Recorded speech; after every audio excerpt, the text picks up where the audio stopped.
This is Docs Outside the Box, Episode 5. Rest in peace, Muhammad Ali, truly the greatest. Welcome to Docs Outside the Box podcast. This is your official show, looking inside the minds of cutting-edge and innovative doctors. Think you'll find these stories in any medical textbook? Sorry, you're getting real-life insight from men and women pushing the envelope beyond medicine. Ordinary doctors doing extraordinary things. Let's start now with your host, Dr. Nee Darko. Welcome back to another episode of Docs Outside the Box. This is episode 5. I am your host, Dr. Nee Darko, and I have a special one for you today. I actually have 2 guests on this show. I've been anticipating to interview them for a long period of time. Before we get started on the interview, before we even get started on the intro, let me take a couple of steps back and give you a little bit of an intro on them. So as you already know, there's a huge physician shortage in the United States, and it's only going to get worse. By the year 2025, the Association of American Medical Colleges predicts that the shortage is going to be approximately 130,000. So besides that number, what's even more jaw-dropping is not only the effects of the physician shortage on American communities, but more specifically the effects and the disproportionate effects on minority doctors as well as the communities they serve. So let's take, for example, African Americans. Current studies show that less than 4% of all practicing physicians in the United States are African American. Of all the medical school graduates in the United States, only 7% of them are African American. And of those that graduate and go into accredited residency programs, it's only 6% of all physicians. So let's do these numbers again. Only 4% of physicians practicing in the United States are African American. Of all the medical school graduates in the United States, only 7% are African Americans. And of all the physicians that are actually training right now in graduate medical education programs and residency programs, only 6% of them are African Americans. So those numbers are pretty bad. And look, don't even let me get started with the numbers of black males that are applying to and are actually in medical school, because those are even bad also. But that brings us back to the 2 guests that I have on this interview. So you're going to hear from 2 doctors who I think are going to inspire you. They're going to challenge you to hold on to a dream that you may have and actually follow through on that dream. So on this show, my guests are Dr. Kameron Matthews, as well as Dr. Alden Landry. I've known them since medical school. I've worked with them through medical school and on the National Board of Directors with the Student National Medical Association. Kameron is formerly trained in family medicine, and Alden is trained in emergency medicine. So the idea for the Tour for Diversity, which is what we're going to talk about, came about while they were in medical school when they were working on the board of directors within the Student National Medical Association. They stuck with it, and they actually launched their first tour in February of 2012. Now, if you haven't heard of the Tour for Diversity, you literally are not living outside the box. You are living under a rock, and you really need to get out there and go find out what it's all about. It's on, obviously, they have their own website at tourfordiversity.org, and 4 is the number 4. Google them. They've been on a bunch of national media, including the Wall Street Journal. They've been on U.S. News and Reports. They've been in The Atlantic. They've been in Black Enterprise. And that's just a few of the print media. They've also been in various forms of electronic media, also including YouTube. Some of their partners and sponsors include the U.S. Army and AAMC. But more importantly, the Tour for Diversity's mission, and I quote, is to educate, inspire, and cultivate future physicians and dentists of diverse racial and ethnic backgrounds by forming local connections in order to fulfill a national need. And when they say local, they literally mean local.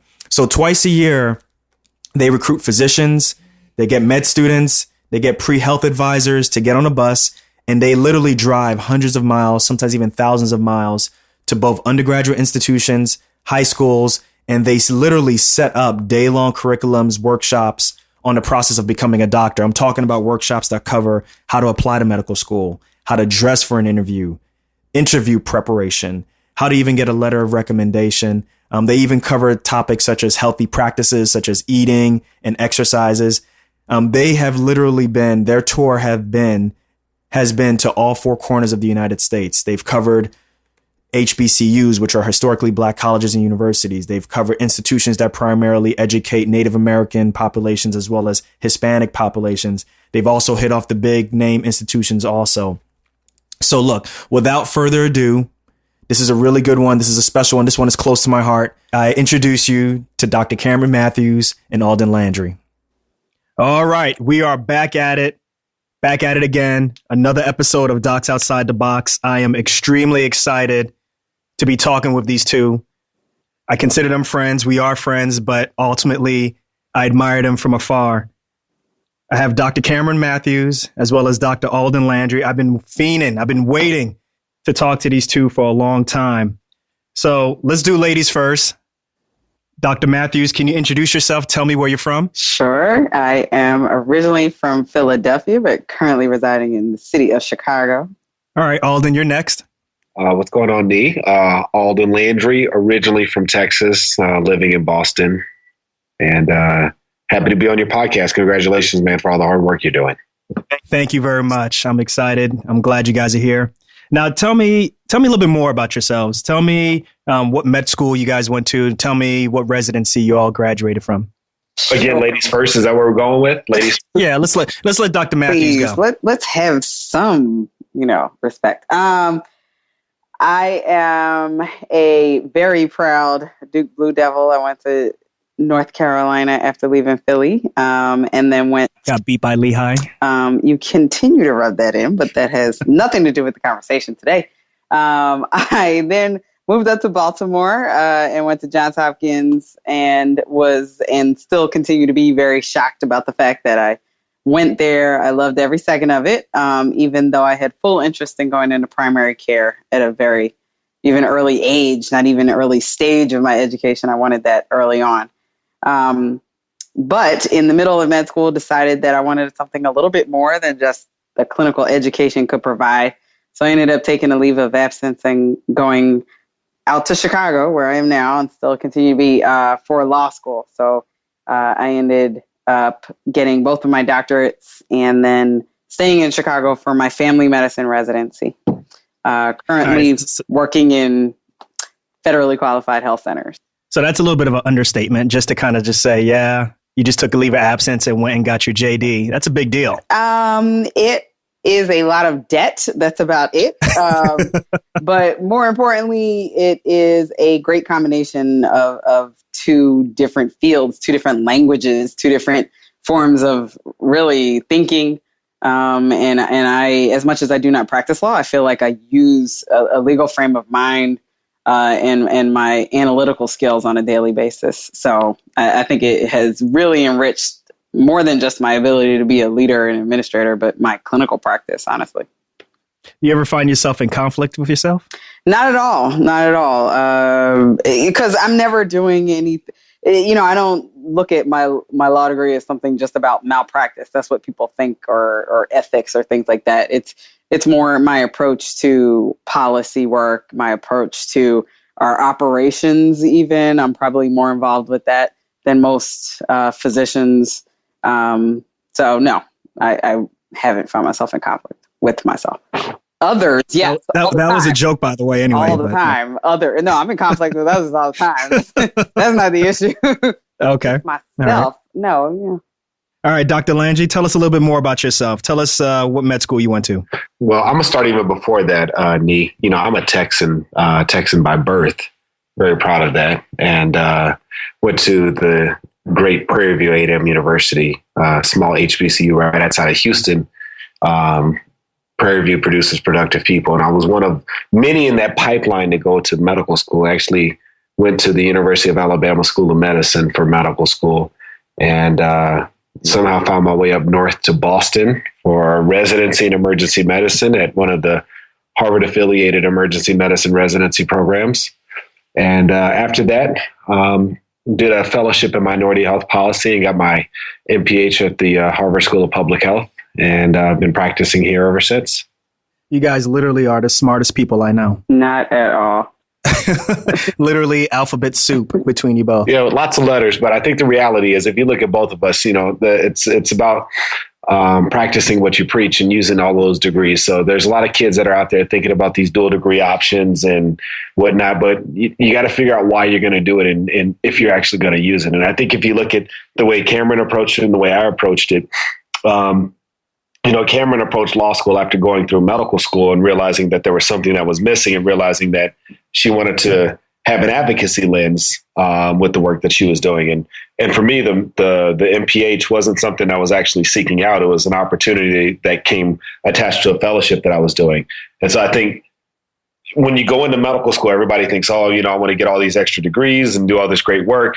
I think you got to have a plan on how you're actually going to use the degrees that you actually have. Well, since you brought it out, then, I mean, that's an excellent segue into the Tour for Diversity, which is ultimately what we're here to talk about. So between you both, I don't know which one feels more comfortable talking about, but tell us, what is the Tour for Diversity?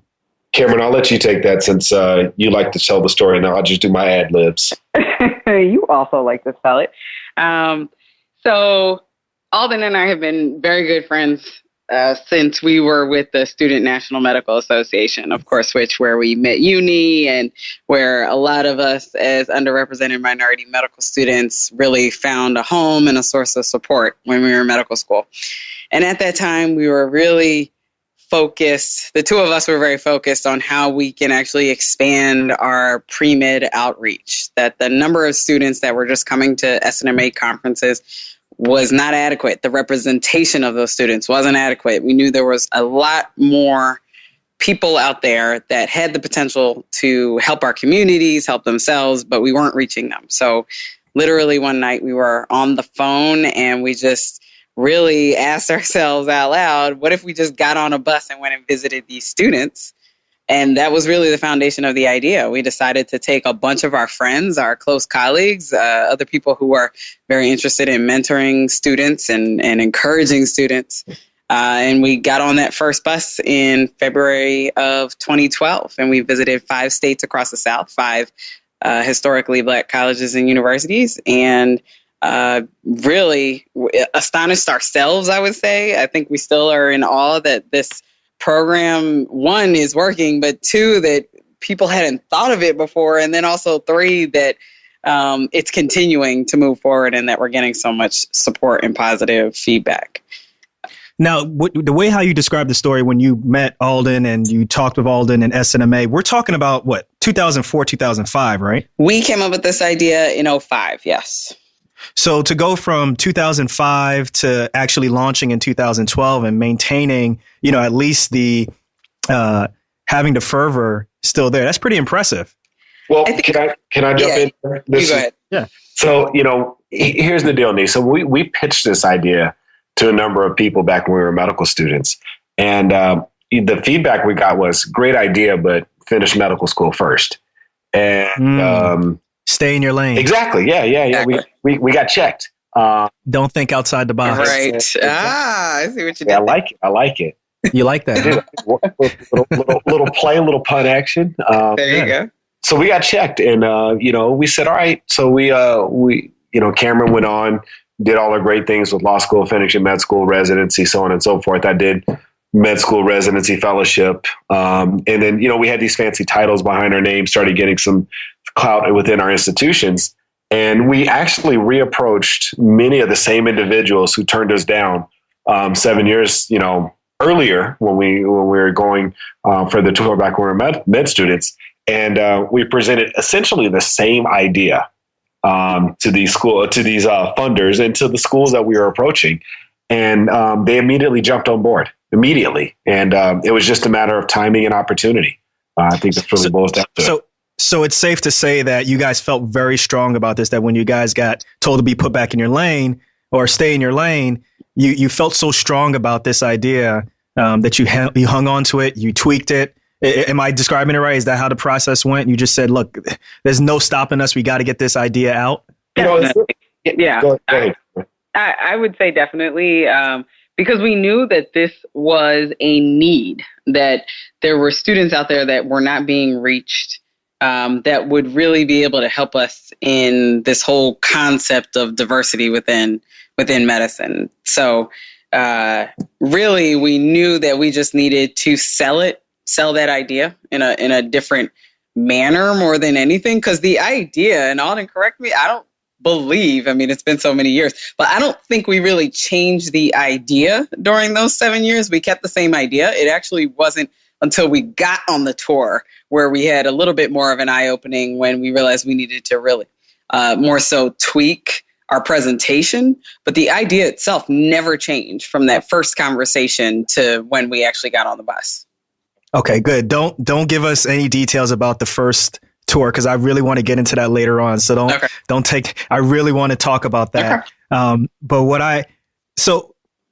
I guess what I'm trying to get down to, and you guys are answering it, but life happens. Mm-hmm. You know, like you said, like you go through residency, you went through medical school, you went through residency. You know, everything can happen to you that happens to you. You know, and I just think it's impressive that conviction remained. That you still kept going, and you went back and even contacted the people who said no to you, and eventually they said yes. So how did you get them to say yes? What do you have like a blueprint? Was there anything in particular that you used to get them to say yes?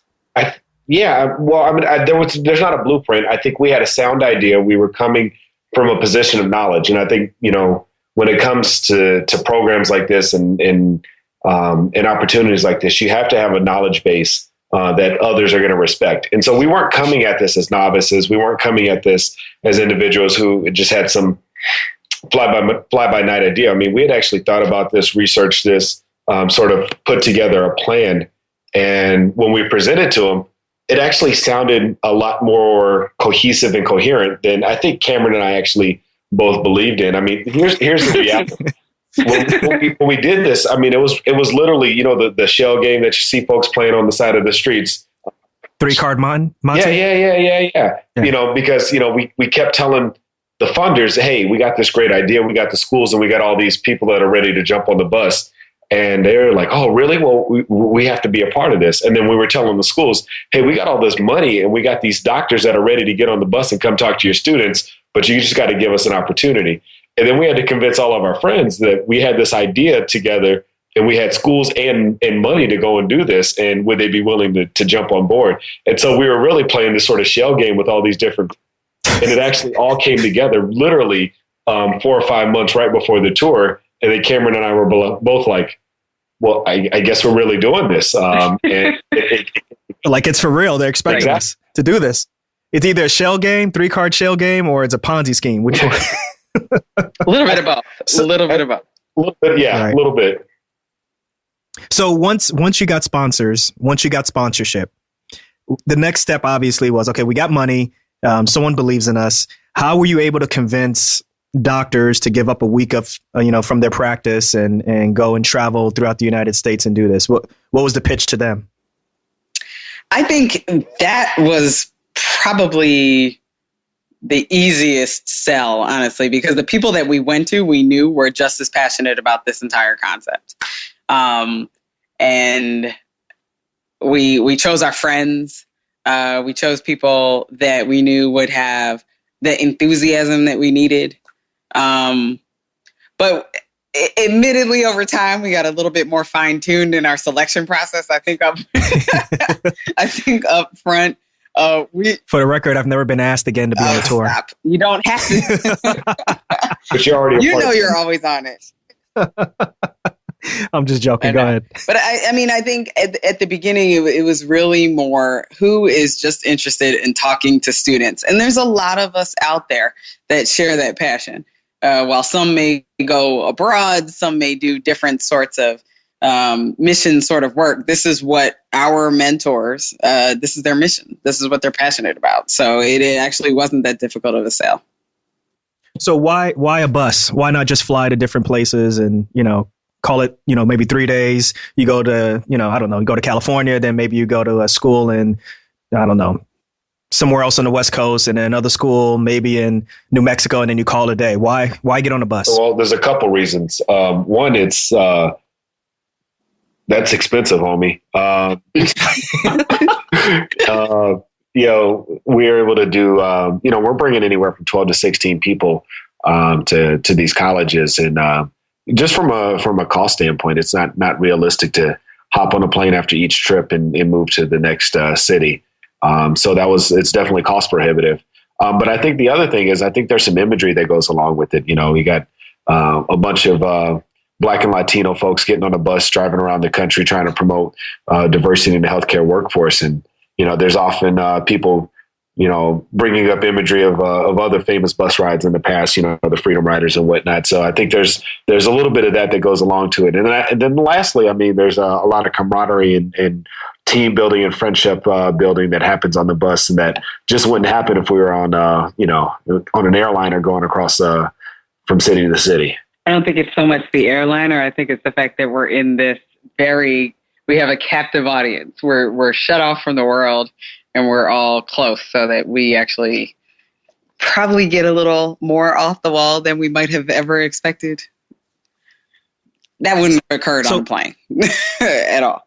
They might have landed the plane, to be honest with you. Someone's getting kicked off, pretty right? Much. Now, take us through a day. What's a typical day like? You arrive at College A. How does it work? What time do you start? Take us through all of that. Sure. So we have this as a well-oiled machine. We arrive on campus anywhere between 8 and 8:30. We set up a registration area. We make sure that in that registration area, we also have tables for some other medical schools that are coming along with us to talk to the students. And then the presentations are already preloaded on our laptop. We've practiced them the day before.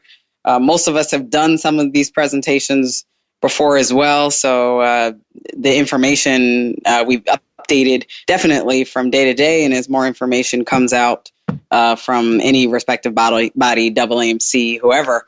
But then we just go through our standard set of workshops, and they have really been crafted, again, every single day. We take the questions that the students give us, and we update, and we make sure that we are finely tuning this product that we have, this information that we're giving them. And then we just respond to the students as well. I mean, they always have such amazing questions and feedback. So the day is a great way for us to communicate with them, to share information, to share ourselves more than anything. What kind of workshops? Give us some specific workshops that you have.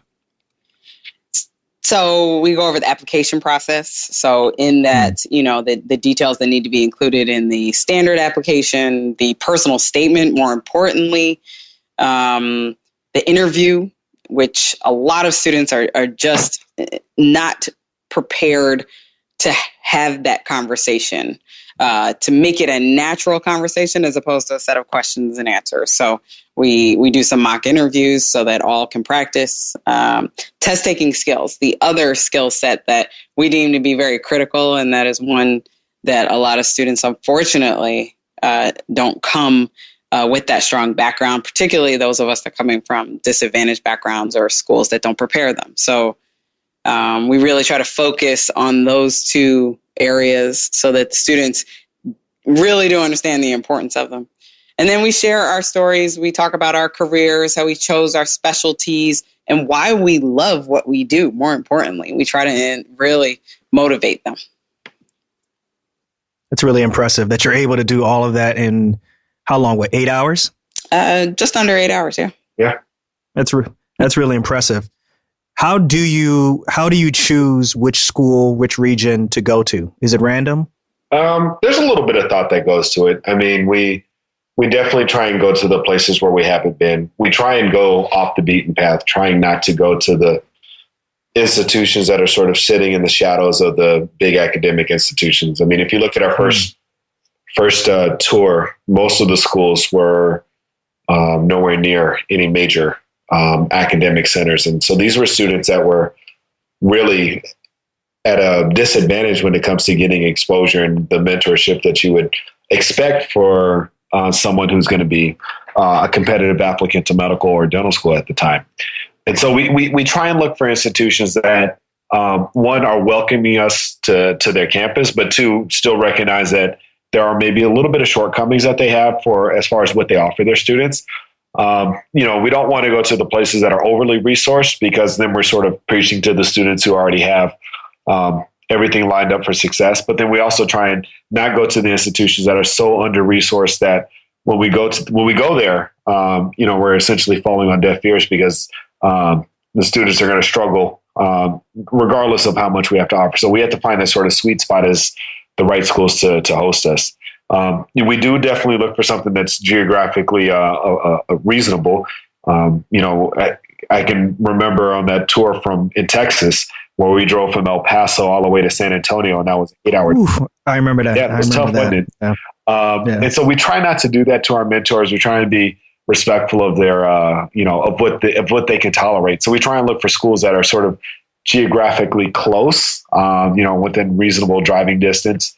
And then we also try and come up with themes for the tours. I mean, we had a Southwest tour, we had a Northeast tour, we had a Texas tour where we went all across the state of Texas. We had a Florida tour. So just trying to go sort of regionally, where there's a theme to go along with it. And then to be honest with you, Nee, I mean, we talked about this initially, but we're going to talk about it some more, I'm sure. We got to go where the money's at. And we've gone back to California a couple times because we've been funded to go back to California. We did our Northeast tour. We had ties to one of our funders there, and they hosted a site for us. And so that's why we went there. So we're sort of, we have to go where the dollars are, and we have to look. You got to turn the lights on in the beginning, at the end of the conversation, right? Exactly. I mean, so you can't just give free. It's just like with medicine, right? I mean, a hospital can only have so much charity care. After a while, it's just going to go defunct. So exactly. Now, how many times does the tour occur during a year? We travel twice with select chosen single day events every once in a while over the past couple of years, but really it's more February and then in the fall, either September or October. We've done a couple in October, basically because a lot of the West Coast schools don't start until later, but twice a year for the longer multiple day tours. How long does it take to plan a session? Oh. It takes a couple of months, and that is purely due to, unfortunately, lack of resources. That meaning human resources, because Alden and I handle every detail of these trips. From the reservation of the rooms to the ordering of the lunches to the reservation of the hotels to the booking of the airplanes to the printing of the agendas to the every detail. Wow.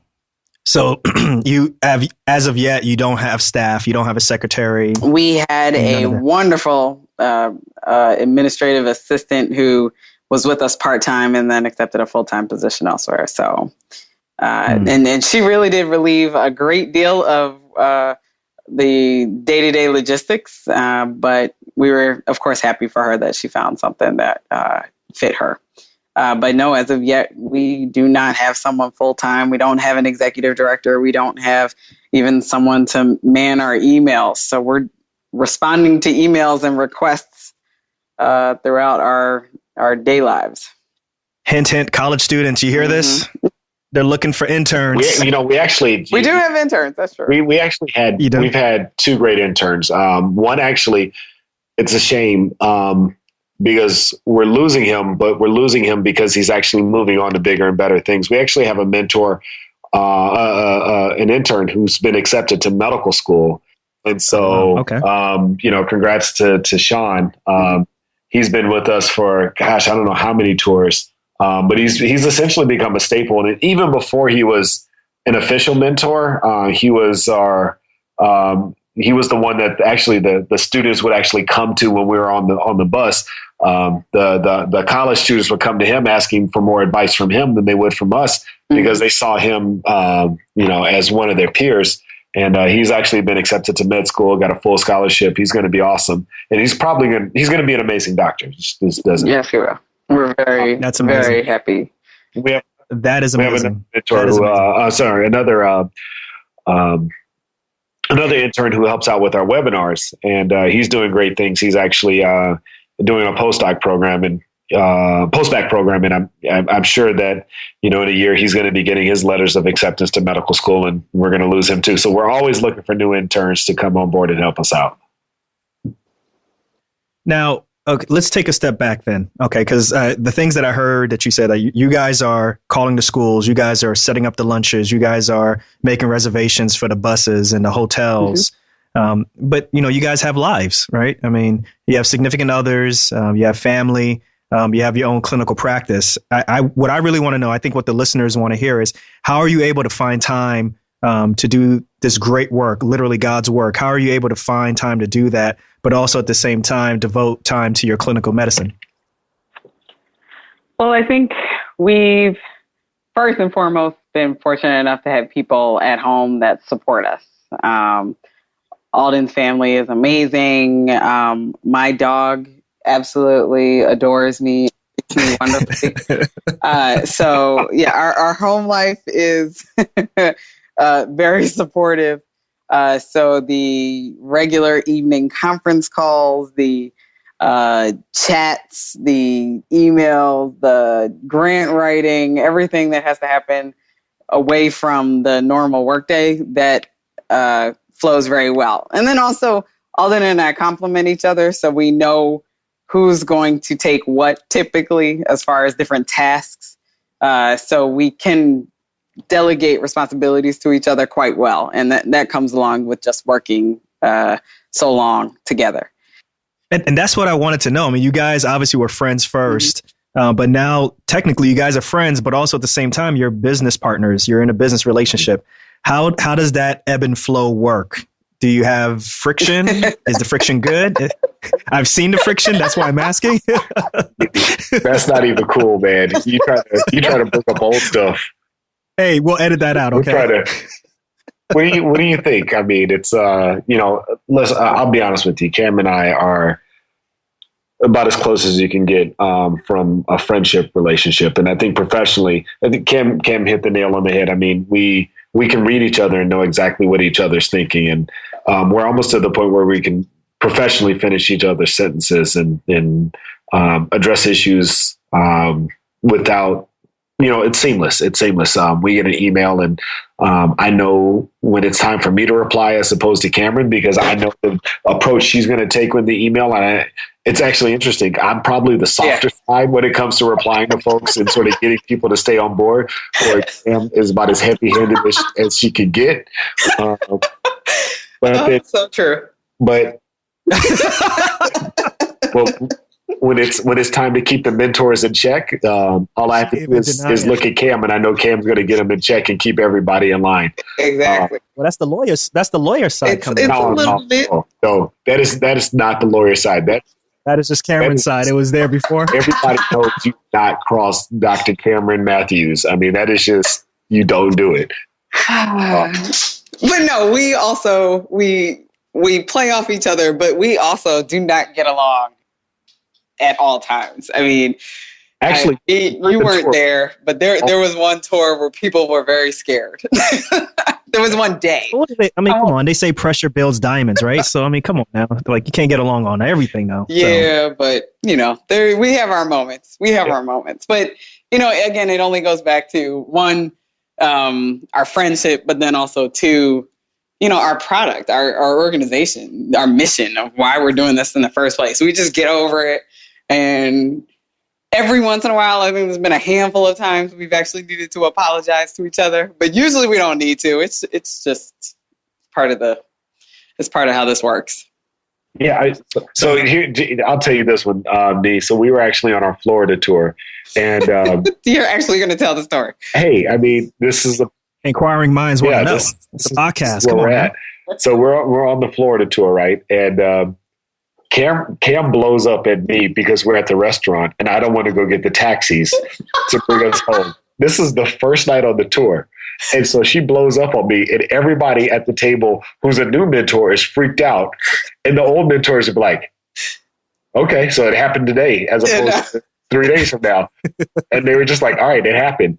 And literally the next day, Cam and I were lock in step. I mean, the next day we were back doing what we needed to do, because we knew that there was no point in.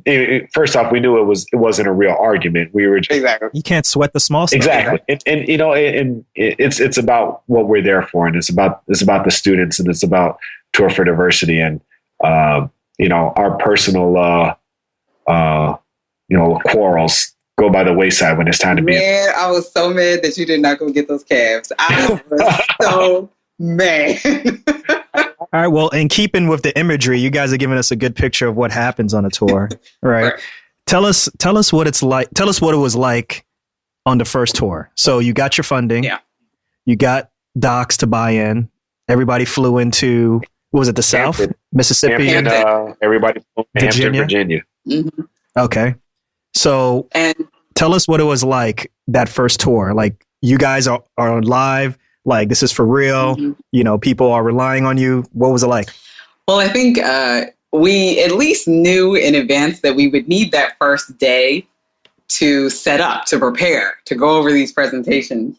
But we didn't really anticipate the other pieces, the other logistics that we needed to do that, since then has become pretty common, and everyone just shows up and we start stuffing folders. Nee, you remember this, but we didn't even know. Actually, it wasn't folders that first tour. That's right. It was bags. Yeah. They sent us enough bags to give a bag to every student. And we realized instead of laying things out, we will just go through this whole process. But that takes some manual labor on that first day. So I think most of the mentors were like, what did we just get ourselves into? We're stuffing all these bags like we're manning an SNMA conference, basically. And then we go through the presentations. We had already had a ridiculous number of conference calls in advance because, of course, we were very nervous and we just prepped like crazy. I think now we only do maybe 1 or 2 calls before each tour, just because, again, people are used to it. But now we know that we can kind of rely on each other to get through these presentations. But I think the biggest shock was not so much the preparation, but that first day. None of us will ever forget what it was like to be at Hampton and to be in front of these students who, we had their full attention. And we had these unbelievably detailed presentations of the information we were going to provide. And they didn't really ask questions about any of the information that we wanted them to. Like, it was all completely off script. And we realized with that first day alone, when we got back on the bus and we finally talked about it, because, of course, we couldn't adjust while we were doing it. But that first day,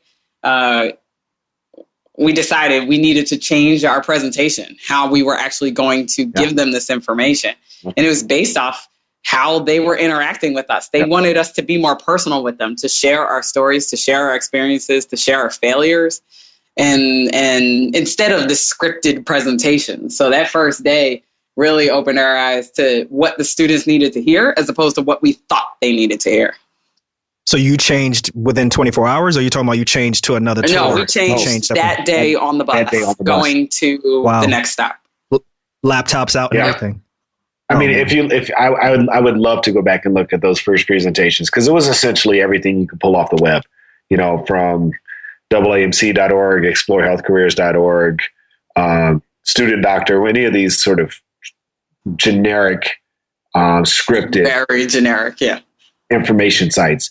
And I think what we Kim again, she nailed it.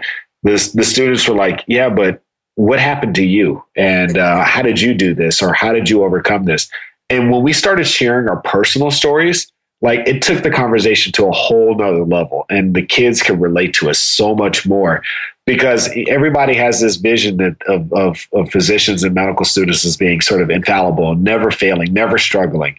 And when we started telling them, oh yeah, well, I had to take organic chemistry twice, or, I struggled with the MCAT, or I took time off between undergrad and med school to do a post-bac or to just find myself.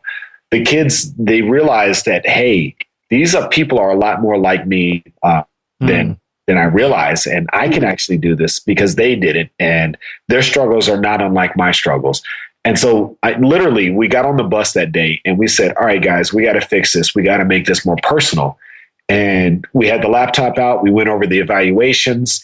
The teams got together and started tweaking the lectures. They came back together. And I'm pretty sure we practiced that night what the presentations were going to be. And we changed up our presentation so much so that day one on the tour, on the very first tour, is probably the day that looks least like any other day from what we've done going forward, because it was it's completely different starting day 2 when we went to North Carolina and Johnson C. Smith. And, we make minor tweaks now, sort of to the schedule and which presentations where and how we alternate the presentations. But we have so much more personal information included into the presentations now. Exactly. Okay. That's dope. That really is dope. Seriously. Now, my wife, Renee, she was on the first tour. Yeah. I remember sometime during the tour, probably towards the end of the tour, I got a phone call from the side of a highway about a bus being broke down. All I got is the phone call about it. But take us back to that moment. Tell us what happened. I want to know everything. The audience wants to know what happened. So, of course, we're on a bus, that needs to run, and for some reason, it stopped running.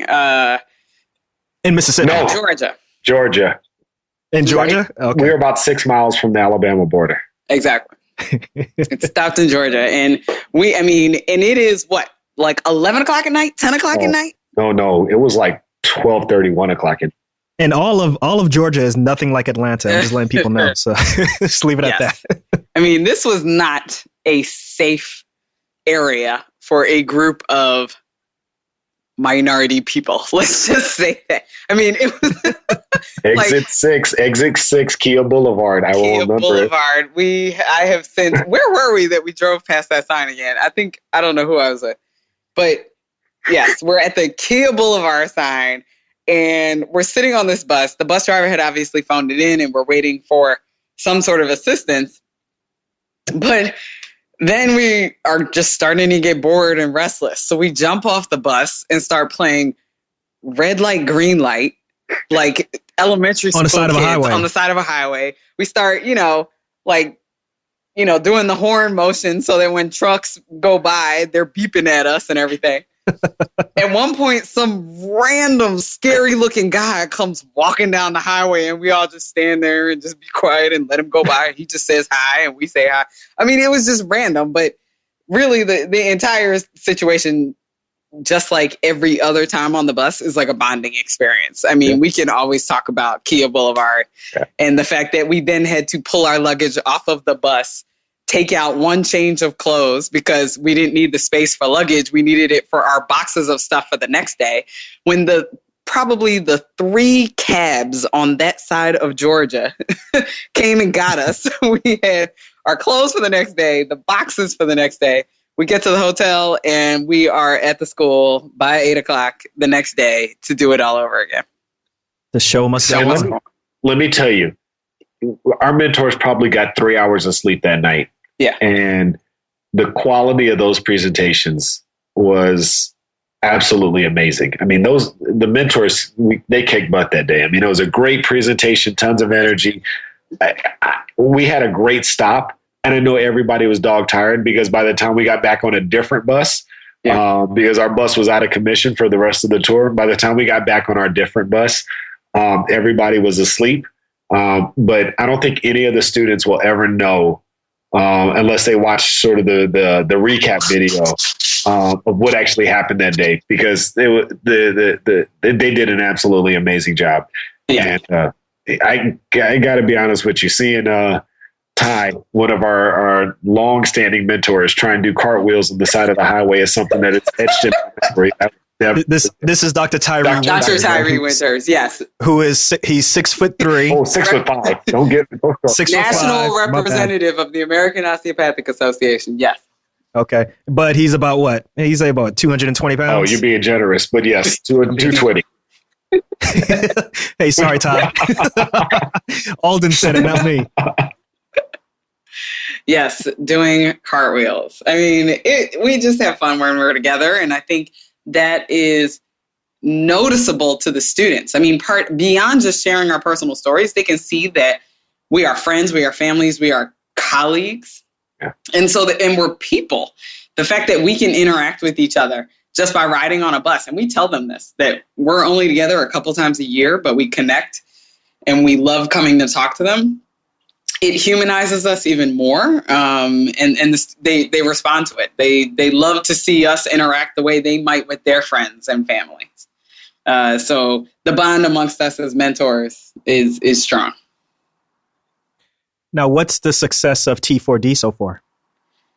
Well, so yeah, give them the stats, Cam. Where have we been? How many schools? All that other stuff. I know he wants that. He wants the numbers. That's yes. So we have been to 26 states, 37 campuses or stops, because not all of them have been universities. There's 37 mentors. Actually, I'm sorry. Did we just add 38? That was 38, yeah, I think. We just added a new one. We just added a new osteopathic surgeon out of Boston. Orthopedic surgeon, Cameron. Oh, my goodness, Lord. Orthopedic, sorry. Orthopedic surgeon out of Boston. We get the point. We we do surveys. So not only kind of satisfaction, but then opinions of how they felt that the day helped them as students and moving forward, and whether or not they would apply, and if they had even considered it in the past, so whether there's been any change of frame of mind. Those have been overwhelmingly positive, that we have either solidified or changed their mind to apply to medical school, or dental school or pharmacy school, because we have added pharmacy as an area of focus. Podiatry as well. And podiatry, exactly.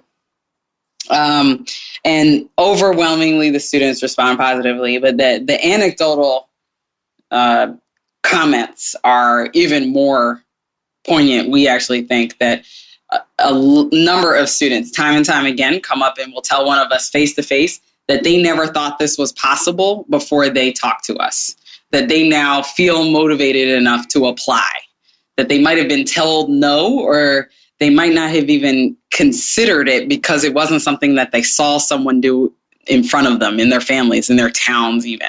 So that's real talk. They think this is possible. And number two, wow, even if this was something that they had dreamed about, they never saw young Black and Latino doctors and dentists and surgeons like us before. And so those two comments are the things we hold on to closely, that we're actually showing them what they can be and that they believe they can be that. And just to add to that, another telling aspect of the tour is two of the mentors that are now on the bus, one has done a number of tours with us, was at a stop. He was a pre-med student, and he got accepted to med school, and now he's contributing to the Tour for Diversity. And we have a second med student who also sat in the audience at one of our stops, and is going to be joining us on the bus soon. So the fact that the students that we're meeting on the road are now getting back on the bus, to give back, I think is a testament to the work that we're doing and how this work has an opportunity to change lives. Absolutely.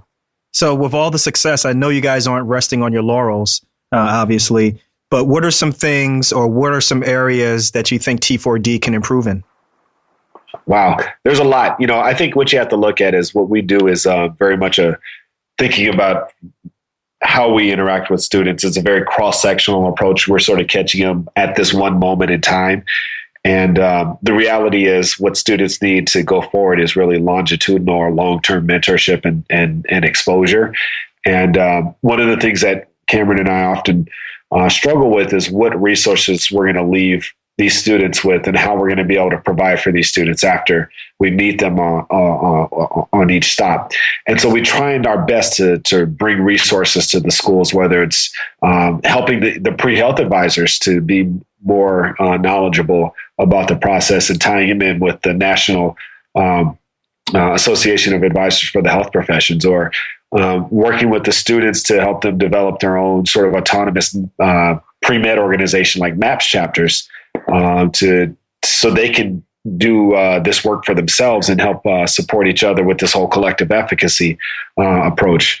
We try and bring physicians and dentists in the region to the students so that the students can have local exposure for shadowing opportunities.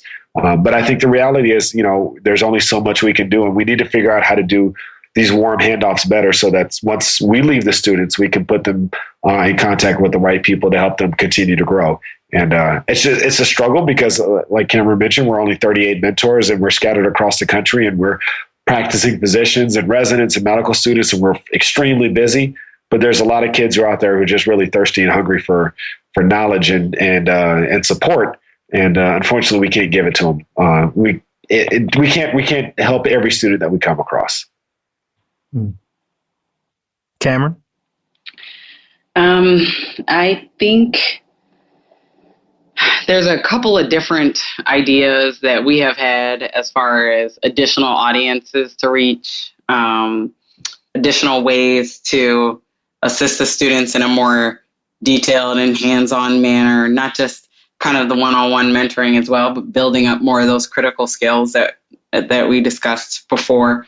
So we're really at this great stage for the tour where we're realizing that we need to be a little more strategic and about our forward movement and what programs we want to develop next. We don't want to in any way let the tour falter or even fail, and we don't think it will. We think there will be new leaders to step up to run this, but we just have increasing ideas because, of course, the exposure that we've had to now more than 2,600 students around the country have given us the feedback that we need to develop additional programming. So we need to capitalize off of that, obviously, but we need to be strategic about it as well because, again, limited resources. But I think one of the areas of improvement is to be more strategic in that, to figure out what those next steps are so that Alden and I don't get burned out, so that we don't ask too much of any of the individual mentors, that we utilize the resources that are out there because we have so many great potential partners out there that email us all the time. And sometimes, we have to respond like, all right, we're going to have to get back to you. We have to get back to you because there's just not enough of us to deal with every one of those potentials right away. But we need to figure that out because we can't let this momentum die. Absolutely not. Absolutely not. So I'm going to take you guys off the hot seat. I've been grilling you enough specifically about T4D.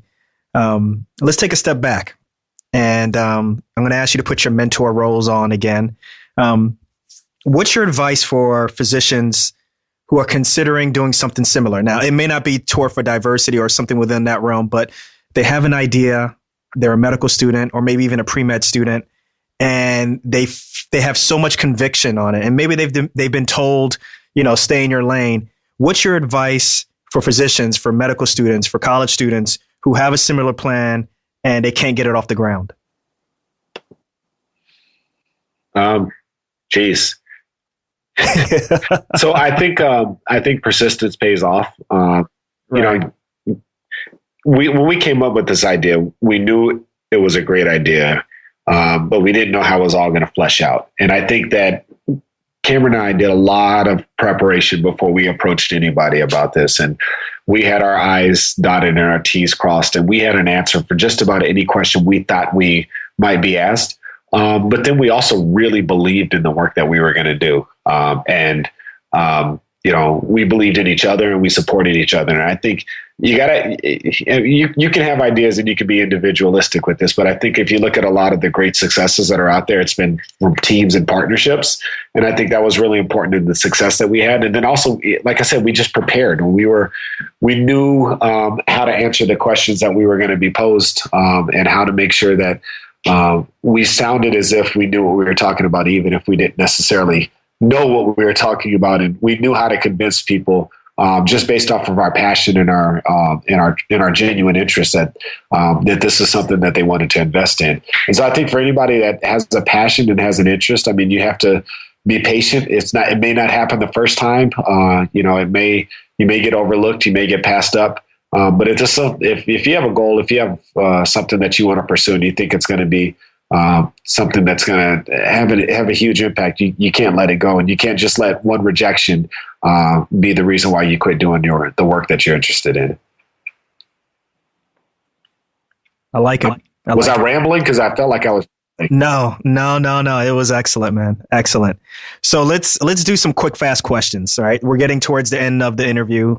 And I want I want to give some gems to the audience. I want them to learn something very new, very innovative, something very quick from you guys that, obviously they haven't learned so far from the interview. Okay. So the first question I'm going to ask you guys is, what's one thing you want pre-med students to get from this podcast? Our web address. I like it. tour4diversity.org. The number 4, tour4diversity.org. We have a lot of information. We have links to our video bios. A lot of our mentors, again, have great stories, and they can watch it there. You can watch clips of our workshops. You can find out about future workshops. You can see our Facebook page that has even more up-to-date information. If anything, if you don't hear anything about us, check out our website. Yeah, I'd have to agree with that. I mean, we have resources, and we may not be able to sort of answer every question, but we have connections with a number of organizations. A lot of that is through our website, through Twitter, through Facebook. We're on Instagram, we're on IG, posting photos. So if there's a pre-med that's out there and they're looking for resources, they're feeling lost, come to us. We got you. I hope you guys notice I'm back on Facebook. Oh, help us. I'm about 10 years late, but are you posting cat videos? Huh? Hey, Alden, don't make me edit you out of this, all right? Let's move on, guys. Come on. What's one thing you want the general public to learn from this podcast? That there are many students out there that can one day be like us or can achieve their dreams, and that they just need a little bit more support. And a lot of that happens in schools. A lot of that happens in the community and with the families. But students need to feel connected in order to find that support. Your dog said, "What's up?" He agrees. No, he actually agrees. Yeah. I like it. All right, go ahead. Hey, Cam. What's your dog's name, Cameron? Oh, geez, really? His name is Bourbon. Stop it. But to sort of echo what Kameron was saying, I think a lot of people think that that to get into med school, you have to come from a great institution and have all this sort of support, and think about the folks who've gotten in being coming from families of doctors and whatnot. And that isn't necessarily the case for all of us. And some of us have had different paths to get to where we are. But I think we all genuinely love what we do. And, there's a lot of kids out there with an amazing amount of potential. They just haven't had the opportunity to grow. And so we're here to provide that opportunity for them. I think the other thing that you guys need to know about the tour is that we are a nonprofit organization.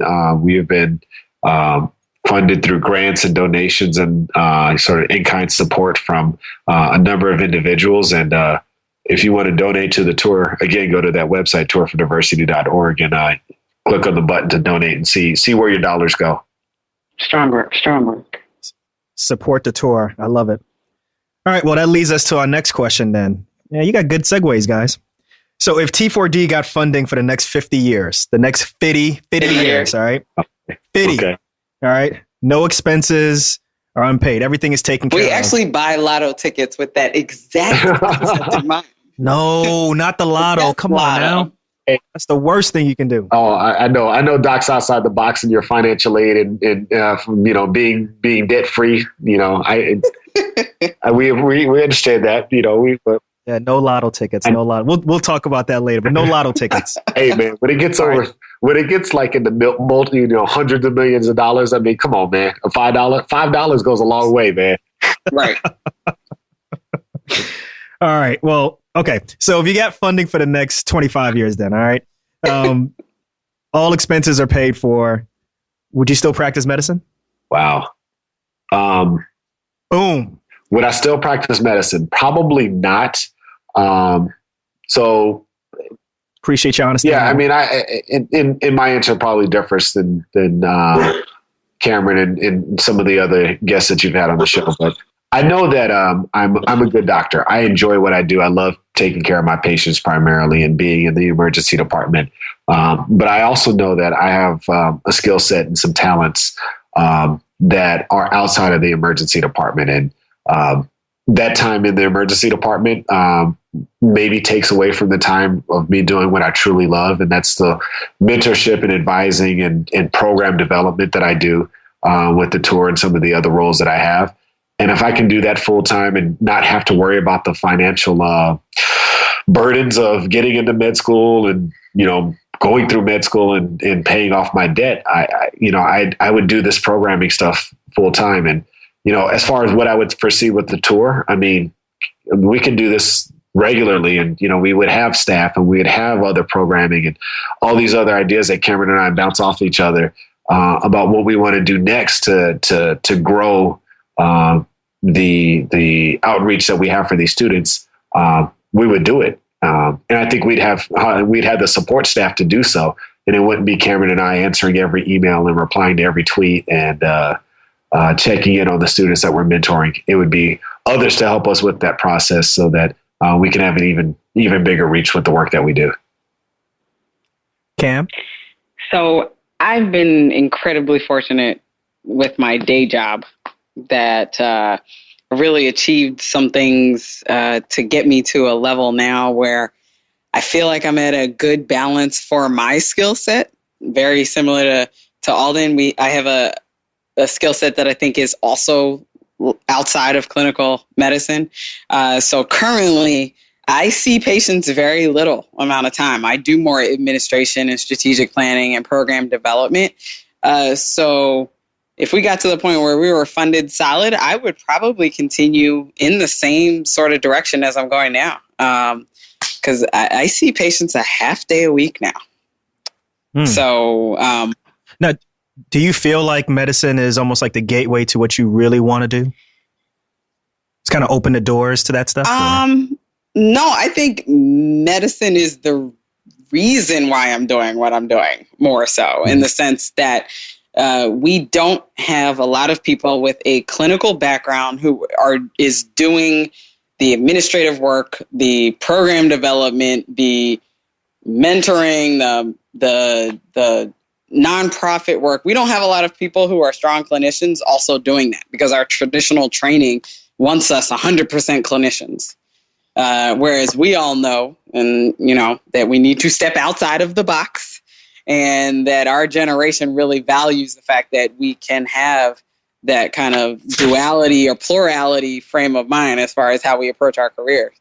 So I think medicine gives me the platform to do that, sure, but it's because of medicine, because that's the part that I love.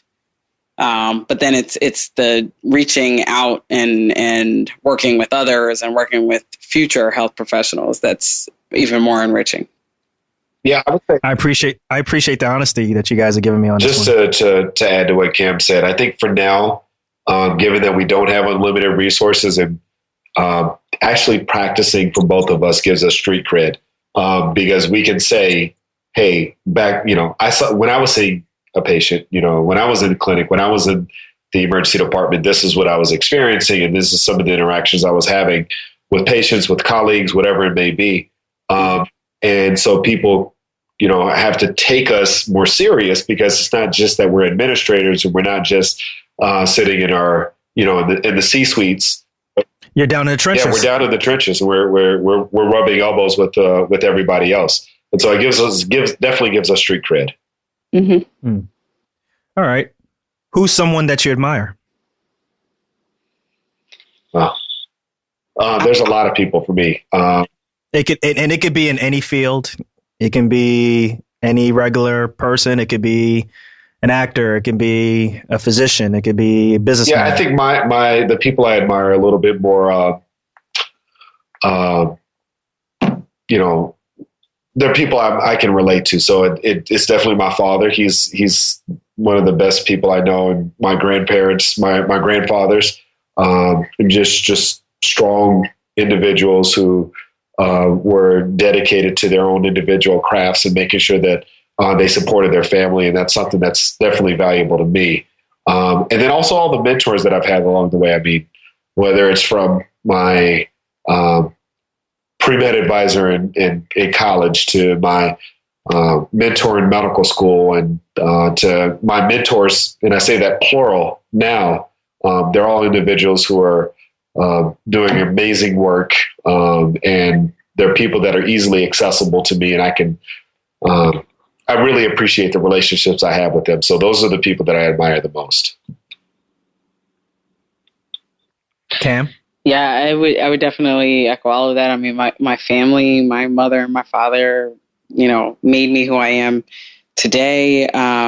Mentors along the way, but I would probably say the one that I need to even name is my mentor currently in my current organization or in my day job. Dr. Robert Wynn has completely just blown my mind, not even with what he's advised me to do, but just what he has done personally and how humble he is about it. And what I learn from him with every conversation we have, even if it's not advice to me, I learn about his reaction and how he interacts with people and how he really understands dynamics and leaderships and organization. I just look up to him. I try to emulate him in every decision I make and every action I take. So that really speaks to, if you hear what both of us have said, it really speaks to mentors, again, who are not just giving us advice, but people that serve as role models for us, that are even silent in how they may connect to us, but yet we see them and we want to be like them or learn from them.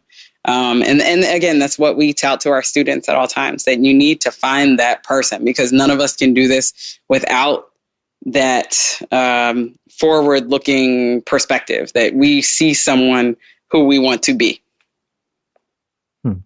I love it. Love it.